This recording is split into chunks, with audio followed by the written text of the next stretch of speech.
इसरा यूनिवर्सिटी अस्पताल में शोबा अमराज जल्द की जानिब से 3 रोज़ा इंटरनेशनल कॉन्फ्रेंस का इनेकाद किया गया, जबकि रवां साल को इसरा यूनिवर्सिटी के क़याम के सिल्वर जुबली के साल के तौर पर मनाते हुए कॉन्फ्रेंस के इफ्तिताह के साथ साथ इसरा यूनिवर्सिटी के सिल्वर जुबली का केक भी काटा गया।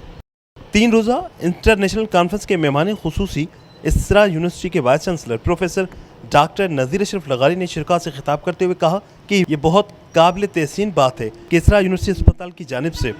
3 रोज़ा इंटरनेशनल कॉन्फ्रेंस का इनेकाद किया गया है। उन्होंने कहा कि इस वक्त ख़ास तौर पर ख़वातीन और बच्चों में जल्द के मसाइल बहुत तेज़ी से फैल रहे हैं और सही इलाज ना होने और गैर तबीयत याफ्ता डॉक्टर्स की वजह से जल्द की बीमारियां कई ख़वातीन की ज़िंदगियां ख़राब कर चुकी हैं। इस इंटरनेशनल कॉन्फ्रेंस के इनेकाद से जल्द के डॉक्टर्स को मकामी और गैर मुल्की और तजुर्बाकार डॉक्टर्स के तजुर्बे से नहायत फ़वाइद हासिल होंगे। प्रोफेसर डॉक्टर नज़ीर अशरफ लगारी ने मज़ीद कहा कि हमें तिब के शोबे में इस किस्म की आगाही प्रोग्राम की सख्त ज़रूरत है, क्योंकि इस वक्त मेडिकल साइंस बहुत तरक्की कर चुकी है और अब माहिर डर्माटोलॉजिस्ट आपकी जल्द, बालों और नाखूनों का इलाज जदीद टेक्नोलॉजी के साथ कर रहे हैं। कैमरामैन उमर हयात के साथ इमरान शाह लकेरी, धूम न्यूज़ 24/7 हैदराबाद।